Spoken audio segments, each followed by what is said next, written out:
This morning, as you turn to Ecclesiastes chapter 3, I didn't mention it earlier, but you saw the video of November is Foster Month. And we have several families that over the years have fostered here. Obviously, Stan and Judy and it's an unimaginable number of children they fostered. I'm not about to say how many, I'll get it wrong, but I know it was an incredible number. And then now we have Jack and Linda Hooper who are fostering. And so, one of the things that you have to remember is we all were adopted, if you know the Lord, by Him. And so it's an incredible act of love, God's kind of love, when families foster. So be praying about what God would have you to do. Maybe simply every day pray for Jack and Linda. Support them as they go through this endeavor, because there's probably no other act closer to God's heart than fostering. Because we all were adopted by God and needed adopted. So remember that. Well, this morning we're going to look at Ecclesiastes chapter 3 as we continue our series. And the title this morning is Looking in the Right Direction. And what I'm going to do is we're going to cover the chapter 3, but I'm going to, as you have your Bibles, we're going to look first at verses 1 through 3, then 9 through 11, and then verse 14, and verse 16 through 17, and then verse 19 through 22. And if you said, just look at the screens, all right? Just follow me with the screens. But the title this morning is Looking in the Right Direction, and that's really important. That you understand what direction you're going in, because it's determining what direction you're looking. Look at chapter 3, verses 1 through 3. Solomon says, "For everything there is a season, and a time for every matter under heaven. A time to be born, and a time to die. A time to plant, and a time to pluck up what is planted. A time to kill, a time to heal, and a time to break down, and a time to build up." Look at verses 9 through 11. "What gain has the worker from his toil? I have seen the business that God has given to the children of men to be busy with. He has made everything beautiful in its time. Also, He has put eternity into man's heart." That's important. "Yet so that he cannot find out what God has done from the beginning to the end." Then look at verse 14. "I perceive that whatever God does endures forever. Nothing can be added to it, nor anything taken from it. God has done it so that people fear before Him." Then look at verses 16 and 17.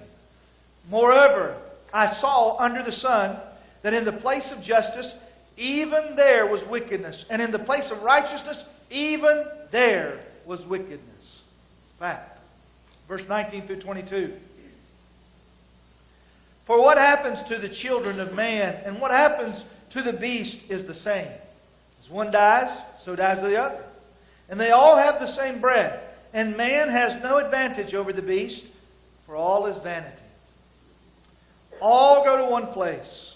All are from the dust, and to the dust all return. Who knows whether the spirit of man goes upward and the spirit of the beast goes down into the earth? So I saw that there is nothing better than that a man should rejoice in his work, for that is his lot. Who can bring him to see what will be after him?" Now, what I want you to understand as you look at that, some of that might be confusing to you, unless you understand this is his journal. He's writing about his experiences. And here's what you see. He has his eyes in the wrong place. The interesting thing about riding a motorcycle, now most of you grew up and you rode a bicycle, right? And, we became little daredevils when I was growing up. And, you'd ride with no hands and ride and look over here and laugh and all that. There's a lot of similarities between riding a motorcycle and a bicycle, but there's more differences than there are similarities. One of the major differences is a motorcycle is driven by an engine, a motor. And in a motorcycle, wherever you look, it shall be where you end up. Wherever you look is where that motorcycle goes. And so we all know there's a lot of accidents and fatalities with motorcycles. And the number one reason, or the biggest factor of fatalities with motorcycles, is because the rider looks off from the road. Maybe that a car pulled out in front of him, and instead of trying to get around that car, what do you do when a car pulls out in front of you? You know, in a car, you can steer the steering wheel while you watch what you're looking at to avoid it. But in a motorcycle, the instinct is to look at what just pulled out in front of you, and guess what happens? Instead of avoiding it, you go where your eyes go. One of the major factors in other wrecks on motorcycles is if you're in twisties or curves. It's hard to make yourself, when you're going through the mountains and all these curves, realize that if you look off at the blue or all the green scenery, you will end up in the green scenery. Because wherever your eyes go is exactly where that motorcycle goes. You know what? In life, I want you to realize something this morning. You ought to write this down. Wherever your eyes are is where you go too. Whatever you're focused on, that is the direction your life takes. And what Solomon is showing us is he was lost. He was wandering, looking for purpose and direction. And the things that he had placed his eyes on had caused him to be lost. And now he's sharing that he has no purpose or direction in life. And he's sharing this despondency. And he comes to a realization that you and I sometimes think that we're here in this life, and on this journey we're just going around, and it doesn't matter which direction we go, it doesn't matter what we pursue. Solomon has come to a fact that all of us have to realize is one day we have to give an account for the direction we've gone. The journey we've chosen. And I need you to understand something this morning. Some of you need to look back at the roads you've taken. But you need to pay attention to where you're going. We have a lot of intentions in life, but the reality is what you're focused on is where you go. Intentions don't matter. It's what you focus on is where you go. That's the reality of life. Now that's important. Intentions don't matter.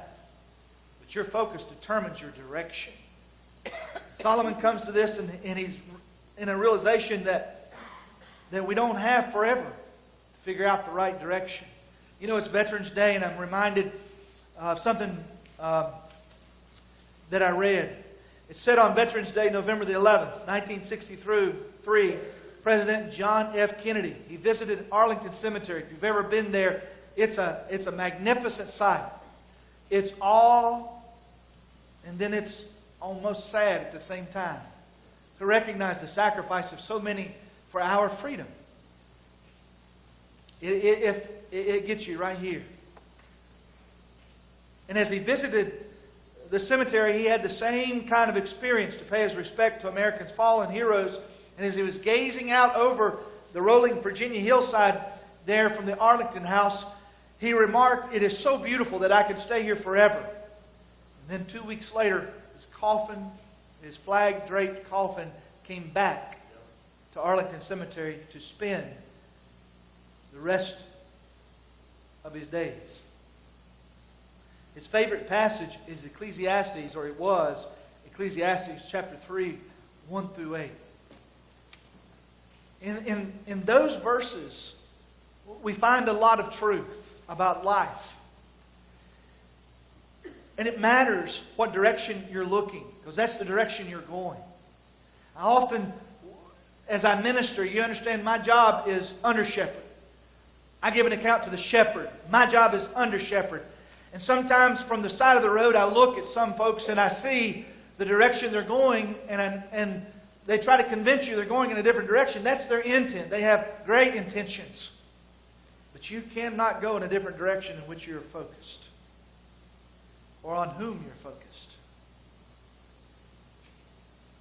You can deceive yourself, but you cannot go in a different direction than what you are focused in. Here we see Solomon's reflections as he attempts to do something. He attempts to bring heaven to earth. He feels there's a total disconnect because he's been focused on other things, going in dangerous directions. And he's trying to bring heaven down to where he is on earth. What's the vehicle he used so far? Wealth, wisdom. He's used his words. He's used wild living. You know, some people say you control your own destiny. A lot of you think that. A lot of you have lived your whole life thinking you control your destiny. That tells what you're focused on. That you have the ability just to take hold of your future. See, this passage, it isn't about controlling your destiny. Did you choose, anybody here choose to be born? No. We don't have control over our lives, not near as much as we think. We don't determine the tragedies that happen to us on this rock. We don't hold the steering wheel that directs the good and the bad that we encounter in life. And Solomon is trying to come to grips with that because he's a man that had incredible power. And here's what he said. Now don't forget this. We'll repeat this through this series. Anything in life without God is meaningless. Well, why is that important? Where are you focused? Where have you been focused? Anything you focus on without God is going to turn out to be meaningless. A wasted journey. So all these things that we spend our lives on, that we spend our lives chasing, it's like chasing raindrops, he says. It's as futile as standing out trying to chase the dew and grasp it with your hands as it falls. In reality, you may think you control and hold your destiny in your hands, but all you're building is a sandcastle on the seashore that will soon disappear. Anything apart from God. You see, time continues to march on, and time seems to be our enemy. The enemy of all of us. We try to cheat it. We try to disguise it. We try to outrun it. We try to outvoid it. But you can't avoid time. It marches on. And you see, here's the thing. Time naturally evolves into change. And we hate change. See, change reflects an aggressive advancement of time. Why is change our enemy? Because time robs us of our youth, of our strength, of our vitality. Hence, the aggressive enemy of time. But not if God controls your time.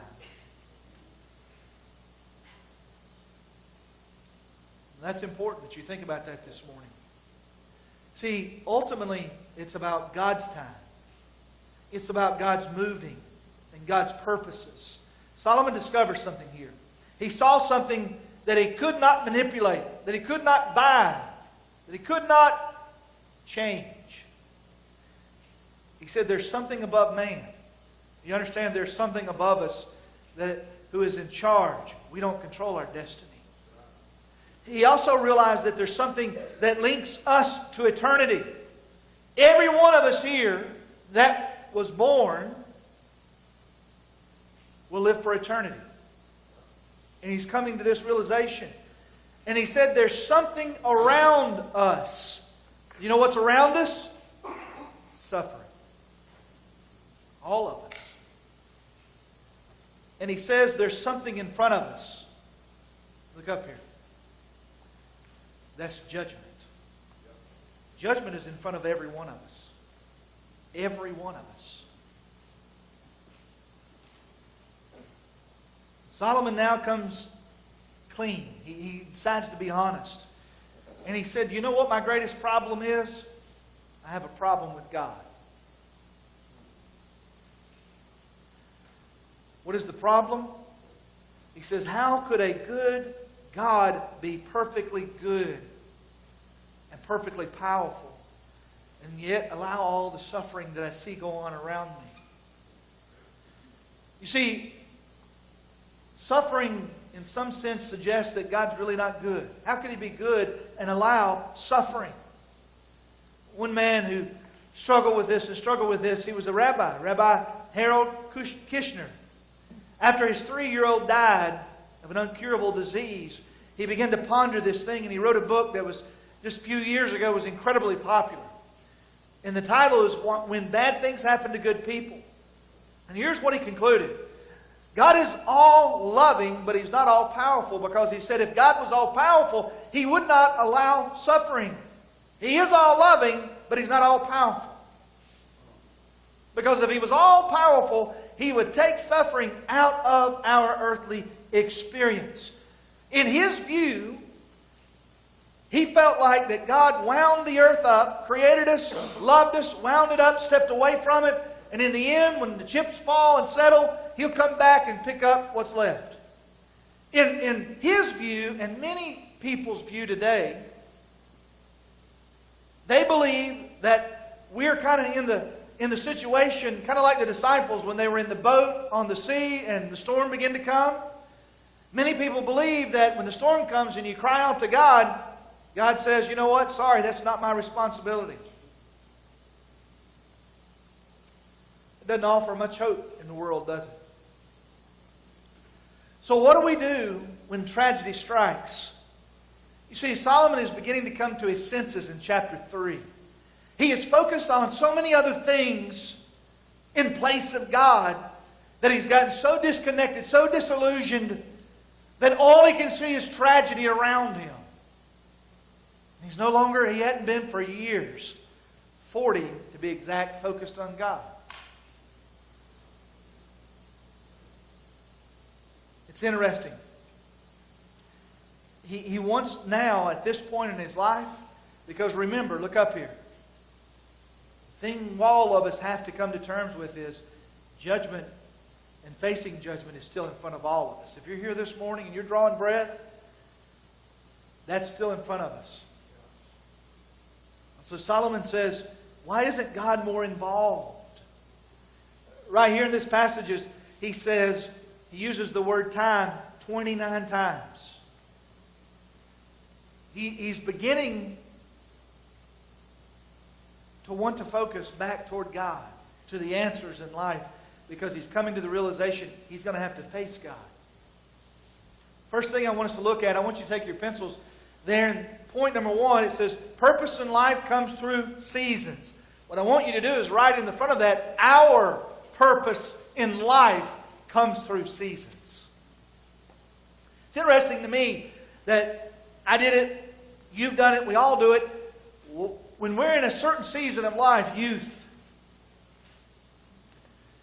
we think the reality is right then and there that we've discovered our purpose, and that's going to be the only thing we ever need to be happy in life. And then that purpose turns out to be the wrong thing to focus on. But thank God there are different seasons of life. Our purpose in life comes through different seasons. The one who gives us purpose transcends all those seasons.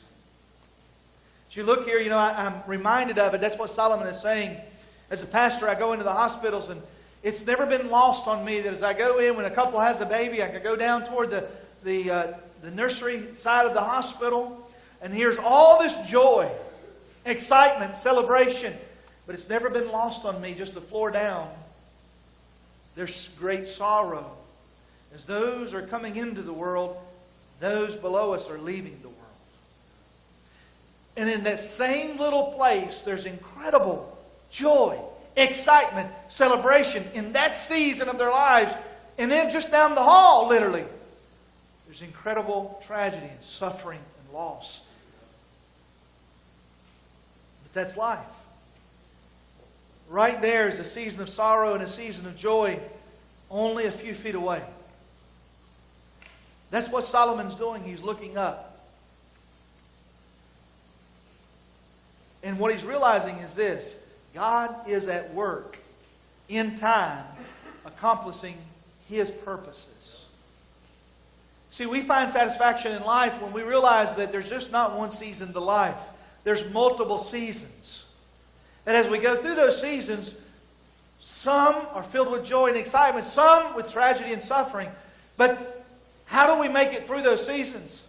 By focusing on the fact that God's timing is perfect and God's in charge of all time. And regardless of what season we're in, joy or sorrow, God still has the plan that He's working out through that time. See, it matters where you focus. And if we cooperate with God's timing, life will not be meaningless. And as you look at this, Solomon's coming to the realization that it doesn't matter how much money or influence or power he has. The reality is, the older you get, the more you realize that we have limited time here. And you look at the effects of time on our bodies. He says there in verse 3, he says, you know you're getting older when the type begins to get smaller. Amen? When the steps get higher, the voices get softer, muscles get weaker, and your medicine chest gets larger. Right? But there he says it's a reality. There's death and birth. Births and deaths. There's plucking and planting. You know, a successful farmer knows that. He says there's killing and healing. What does that mean? There's times in your life, in different seasons, when it's time to break down and destroy some of our purposes in life to see meaning in life and birth in new purposes. That thing right now, if you're in the early seasons of your life, that purpose that you're focused on, that you think will maintain and sustain you through all of life, if you continue to focus on that and only that, it soon will bring suffering. Because the reality of life, the things that we think bring so much purpose now, one day will have to be exchanged for something else in the next phase of life. Solomon here sees the effect of time on our mind. Now, this is important. Our minds is what the Bible calls the soul. Our emotions are soul. C.S. Lewis said it this way. Now, this is important. C.S. Lewis said, pain is God's megaphone. He whispers to us in our pleasure, but He shouts to us in our pain. Why is that important, Pastor? Remember, time continues to move on. And we continue to move through it focusing on different things. But sometimes we can begin to focus on other things that cause us to lose purpose in life. When you're not focused on God, it's easy to get lost. The effects of time on our soul is incredible here. He says, getting and losing in life. There are going to be seasons of life that you get and you lose. And kind of equate it in life, one season of your life, everything's great. And the next season, it's as if, and maybe literally, you've lost everything. There have been seasons in my life when I was on top, and seasons in my life when I didn't have 2 pennies to rub together. He said life can be like a garage sale. Then one minute you have everything, and the next minute everybody's pilfering through your life and taking what was valuable to you.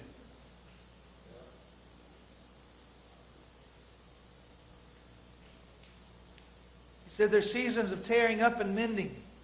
Verse 8, he said there's seasons of loving and hating in life. Here's Solomon's point. God's divine hand is directing all of this. But the question is, where are you focusing? The second thing, I want you to do the same thing. Write in your bulletin. Not just purpose in life comes through service. Our purpose in life comes through service. This is going to help some of you, I believe, and set you free. What's the purpose of working? What's the purpose in life of being faithful to a job and then watching it all go away? You know, as you go through life, and the more seasons of life you experience, some of you have already learned this, that you can give yourself, your whole heart and soul to a employer. And then when they turn around and decide you're no longer valuable, they put you out to pasture. And I have totally watched, I couldn't tell you how many people I've watched that once they retire, it's not 3 months and they're dead. I've watched people lose jobs that they've given so much to, and I've watched them go into incredible, deep, dark depression because that manufacturer, that employer said, or that business person said, you're no longer valuable. Now I want you to think about something for a second. The reality is you have to understand that our purpose in life comes through serving. But again, who are you focused on serving? There in verse 10 and 11, he kind of gives us this hint. He said sometimes in life you need to stop planting roses long enough to smell them. Life isn't trivial. And no one is insignificant in life. The jobs you do, the question is, into whose service are you really? When I do a job, I do it to the best of my ability, not to impress someone or to get acceptance from someone, because I do it in service to the King. Ruth Bell Graham wrote over her sink, "Divine service conducted here 3 times a day." For those of you younger that don't know, that there was a time when we didn't have that little box where we stuffed dishes in and we had to wash them. We only had a sink. Now think about that. She said divine service conducted here 3 times a day. What profit is work? You know that when we go to heaven, you're not going to, we hear these songs, "The streets of gold in my mansion," and all that, and a lot of that's bad translations of the original. In heaven, you will have work, you will be assigned a job, and we'll work all eternity. And the reason some of us hate work down here is because we're not serving the right person. Life is not trivial, and no one is insignificant, because the satisfaction you get from work, or that just absolutely rob your soul of any goodness that work takes from you, it all depends on who we are serving. Whatever you're doing, it should be in service to the King. You see, that's why I've said over and over and over and over, and had some people get irritated and angry, if your only link to Christianity is the 4 dates on a calendar of a month that you come and sit in here, you've missed the point of Christianity. You're looking in the wrong direction. You're going in the wrong direction. Wherever you serve, you should be serving unto the King. Do you know what an impact that would have on our community and our nation if we truly believe that? Do you know what an impact that would have on you if you truly believed it? When they cut you loose at work, it'll make a whole lot more difference in your soul. When they don't give you the evaluation that you think you ought to have got, it will matter so much in your soul that ultimately you didn't do it for them anyway. It matters. See, he's looking up. And what he's beginning to understand is that eternity is in the soul. Your soul will last for eternity somewhere. And as you look at who you're serving and why you're serving and who you're doing it for, you need to understand, if it's not for Him, you're going in the wrong direction. You're looking in the wrong direction. Remember, look, we've got some guys in here that rode bikes for years. Doug, what happens if you're riding that way and looking that way? You don't go that way very long, do you? You don't in life either. Solomon is looking up saying, you know what? I've lived my whole life looking here. Some of you have lived your whole life looking right here. And how you ought to live is to look in the light of eternity. Live in the light of eternity.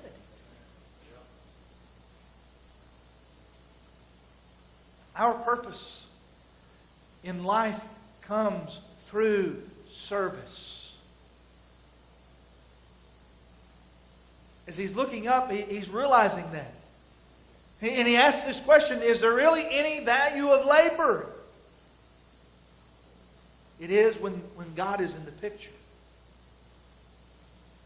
Here's the answers. He said, life is a gift from God. You understand that, right? See, that's the problem today. Why are so many disgruntled in America? Why are so many unhappy in America? I mean, turn the news on. We've been focused in every direction except God, and it's destroying our nation, our families, and our lives. Your outlook determines your outcome. Life is linked to eternity. What you do right now, it does matter. It does matter. Everything that you do, it matters. I've had jobs where all I was in charge of was mopping the floor, but I did it better than anybody else. Why? Because of my love as I did it in light of eternity. There, that word used, eternity, it means that God has given us an appetite for Him. God's given us an appetite for Him. And if you focus on Him as you're serving, guess what? That appetite for God will be satisfied.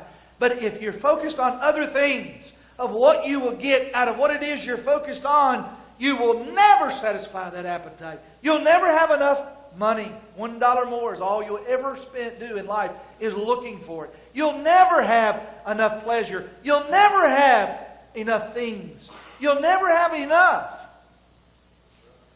Enough will never be enough. Because you were created with an appetite for God. And if you're focusing on anything else, you will never satisfy that appetite. You've heard preachers, particularly Billy Graham, he was not the first to come up with it, say that we're created with a God-sized hole in our heart. And only God will fill it. Let me tell you something. Your job, your bank accounts, your affairs, your pursuit of whatever. It's interesting to me that I watch through the years as men get older. Women too nowadays. Women do about as many things as men do. And they leave their wives and you're like, what? How could you? She bore your children. She raised your children. What's going on? Well, she just doesn't make me happy anymore. Your focus has never been where it ought to have been.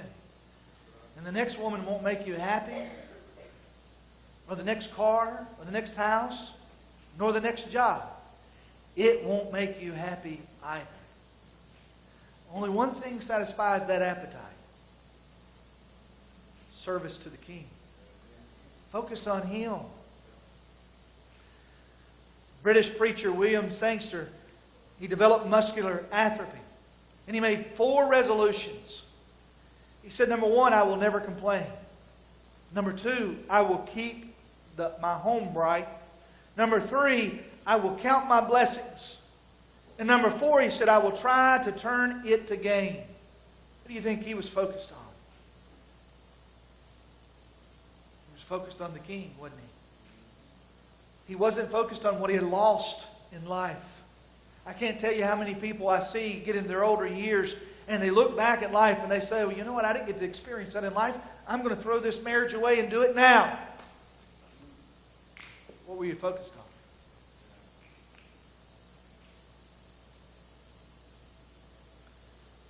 Thomas Watson said, eternity to the godly is a day that has no sunset, and eternity to the wicked is a night that has no sunrise.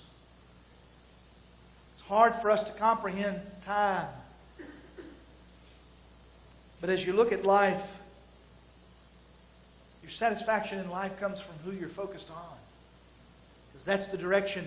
You know, as the under shepherd, sometimes it's easier than I want to admit, because it's quite sad when I watch how people, the direction they're going in, no matter what they mouth and tell me. And what's sad and difficult is not their hypocrisy, but I know what will meet them in that direction. Can't go in a different direction in which you're focused in. You cannot. Look up here. Times you hear me talk about morality, and I tell you the hypocrisy of those who claim to know the Christ and yet behave this way, you can only go in the direction you focus on. You see, we can't comprehend time or life and how it all fits into it until we're set or ready for death. What's the one thing in front of all of us? No matter what season of life you're in, judgment. I want you to think about the difference in a person who is focused on the Lord, living for the Lord. All of your life is a service to God. What is the difference? Here's the difference. Look up here. What you're planning for life, what does it look like? Let me give you an illustration. Here's what I mean. I watch people inside the church and everybody outside of the church. What do they focus on? What are they always focused on? You know what? If I can make it until retirement.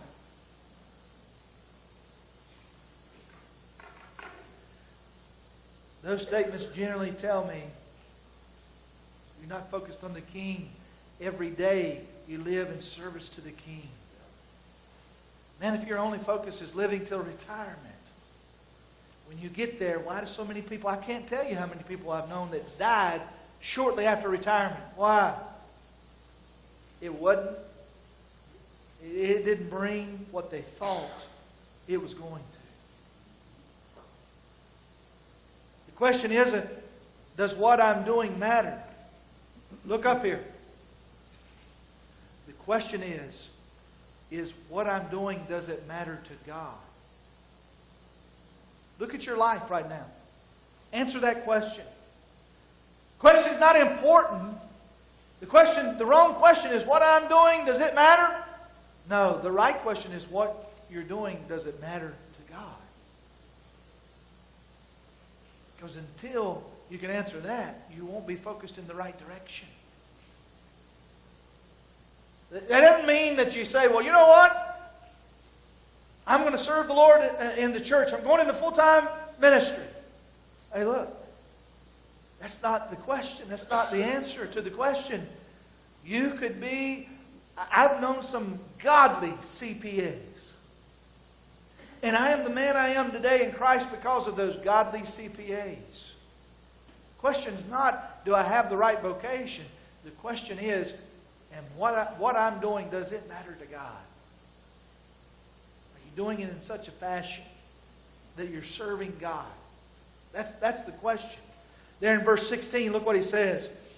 Moreover, I saw under the sun that in the place of justice, even there was wickedness, and in the place of righteousness, even there was wickedness. Everything has a purpose. That's what that means. That is the counterpart to Romans 8:28. So many people misunderstand Romans 8:28. Romans 8:28 tells us that no matter what befalls us in life, what bad, what evil, God will take it to those that love Him and work it out for their good. That doesn't mean that God will take us out of that bad situation. What it means is whether it's in the bad or in the good, God is present.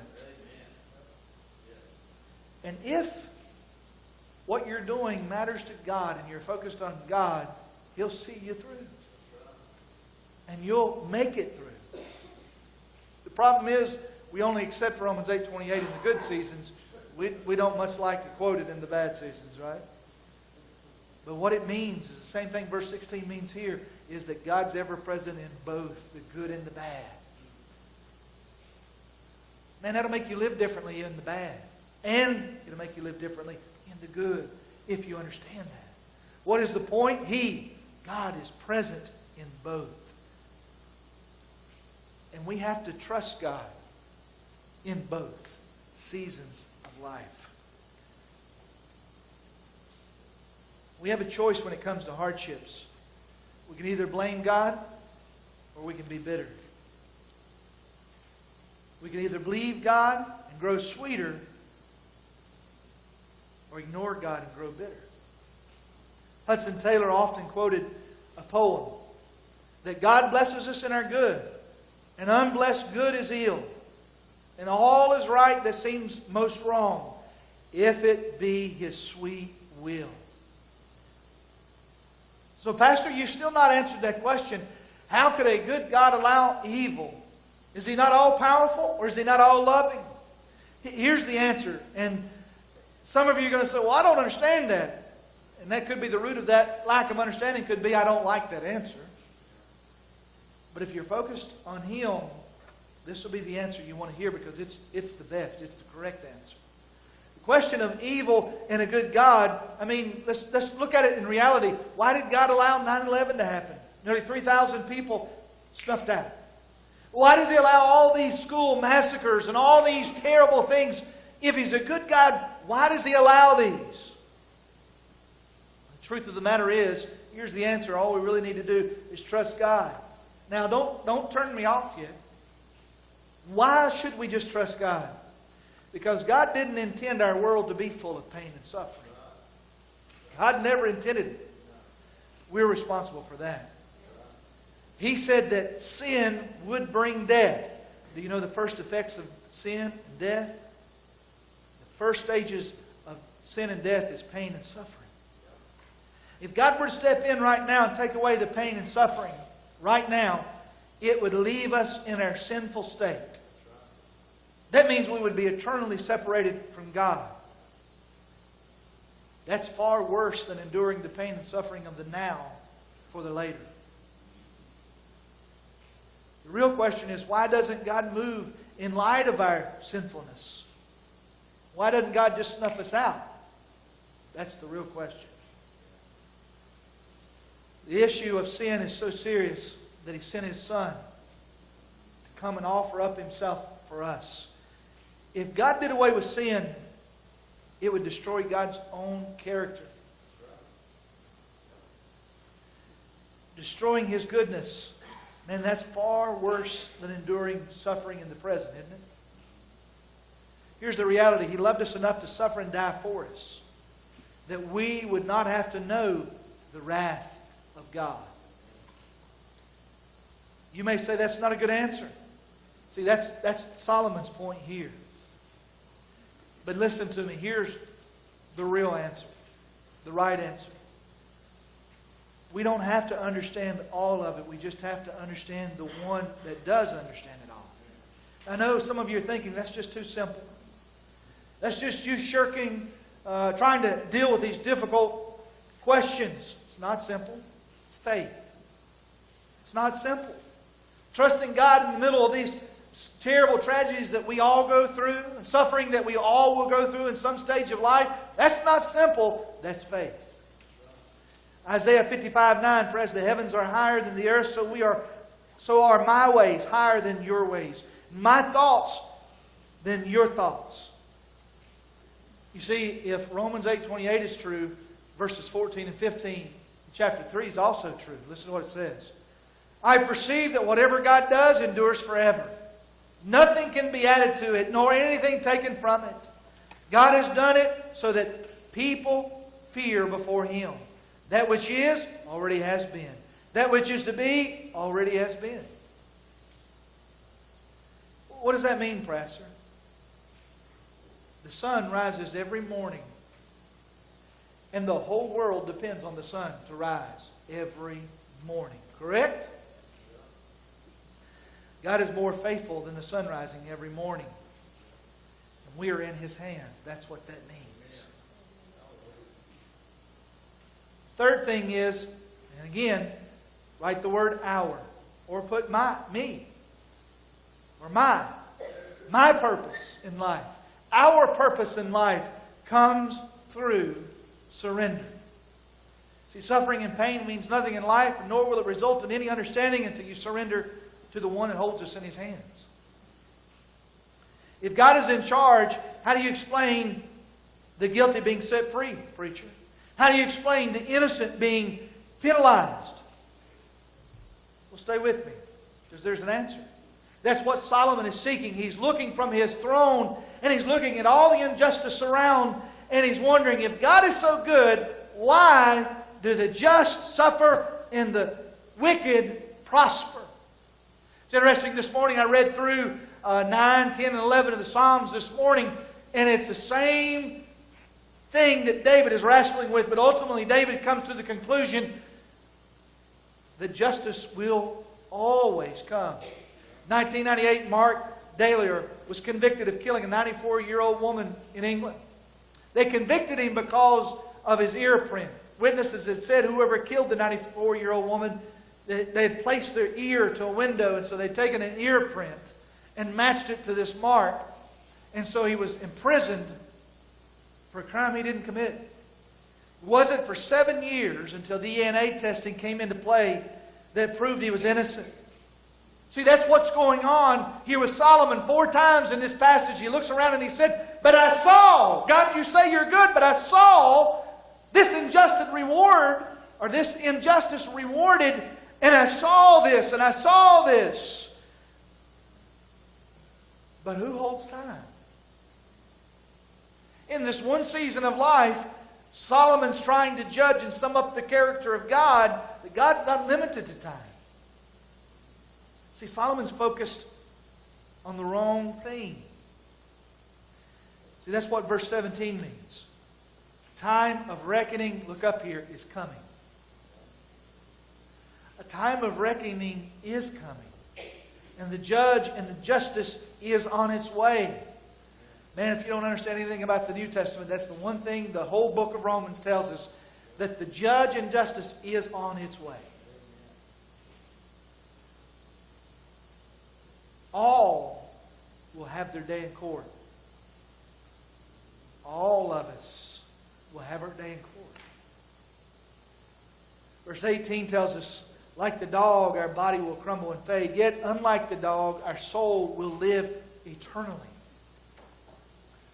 The cardiologist over in Chattanooga, Tennessee, his name was Dr. Maurice Rawlings, and he wrote a book on near-death experiences. He says, we hear of all these near-death experiences where people go to a tunnel and they go to the light. He said, but here's the thing, the interesting thing I found, that all those near-death experiences are positive. He said, you don't hear much on the negative. He had a patient running on a treadmill doing a stress test. And while the patient was on the treadmill, he dropped dead as a hammer. So Dr. Rawlings ran out and began to do chest compressions on him, CPR. And he said, Dr. Rawlings' account of this is incredible. He said, every time that he would pump the man's heart, the man would scream out, don't stop, I'm in hell, I'm in hell. And he said, Dr. Rawlings thought, well, he's hallucinating. And as he went through, the man began to scream. He said, for God's sake, don't stop. Don't you understand that every time you let go, I'm back in hell? And the man's name was Charlie, and he begged Dr. Rawlings, don't stop. Dr. Rawlings looked at the man and said, I'm a doctor, not a minister. What do you want from me? But the experience was so real that once he resuscitated the man and began to talk to the man, this man didn't have a come into the light positive experience. He said literally every time his heart would stop, he would be in hell. It ultimately led to Dr. Rawlings, who was an atheist, giving his heart to the Lord. That'd be a book worth reading, I think. You see, Solomon is beginning to look ahead. And he says the reality is death is coming for all of us. What makes up life? Life and death, time and eternity, sorrow and joy.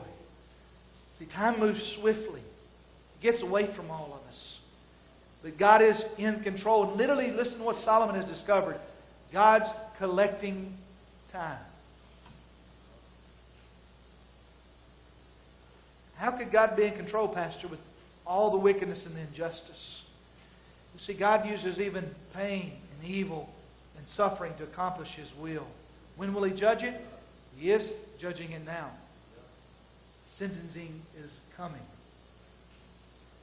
He's revealing who we really are. Remember what I told you? Don't miss this. Whatever direction you're looking is what direction your life is going in. Why does God place us in time? Time reveals who we really are. The direction your life is going in is based on the choices and the direction that you're looking at. Time reveals who we really are. God's collecting all that time. Only God knows tomorrow. And if it will be. Today, enjoy Him today. The poem says, God holds the key of all unknown, and I'm glad. If others' hands should take the key, or if He trusted it to me, I might be sad. I cannot read His future plans, but I know I have the smiling of His face and all the refuge of His grace while here below. James Johnson summed up Solomon's contemplations here, and I want to read this to you as we close. In that great day, God's going to rain fire. God's going to sit in the middle of the air to judge the quick and the dead. Early one of these mornings, God's going to call for Gabriel. That tall, bright angel, Gabriel. God's going to say to him, Gabriel, blow your silver trumpet and wake the living nations. Gabriel's going to ask him, Lord, how loud must I blow? God's going to tell him, Gabriel, blow it calm and easy. Then putting one foot on the mountaintop and one in the middle of the sea, Gabriel's going to stand and blow his horn to wake the living nations. Oh, sinner, where will you stand in that great day when God's going to rain down fire? Oh, you gambling man, where will you stand? You whoremongering man, where will you stand? Liars and backsliders, where will you stand in that great day when God's going to rain down fire? And God will divide the sheep from the goats, the one on the right, the other on the left, and to them on the right, God's going to say, enter into the kingdom. Those who come through the great tribulations and wash their robes in the blood of the Lamb, they will enter in clothed in spotless white. And to them on the left, God's going to say, depart from me into everlasting darkness, down in the bottomless pit. The wicked, like lumps of lead, will start to fall. Headlong for 7 days and nights they'll fall, plumb into the big, black, and red-hot mouth of hell. Too late, sinners, too late. Goodbye, sinners, goodbye. In hell, sinner, in hell, beyond the reach of the love of God. And I hear a voice crying, time shall be no more. Time shall be no more. Time shall be no more. And the sun will go out like a candle in the wind. The moon will turn to dripping blood. And the stars will fall like cinders. And the sea will burn like tar. And the earth shall melt away and be dissolved. The sky will roll up like a scroll. With a wave of His hand, God will blot out time and the wheel of eternity. Sinner, oh sinner, where will you stand in that great day when God's going to rain down fire? What does Solomon mean here? Live today and every day for God, with God. What does it mean? It means every day we have to live with our eyes focused on God. That's faith in God. Would you bow your heads this morning? Where do you stand in eternity?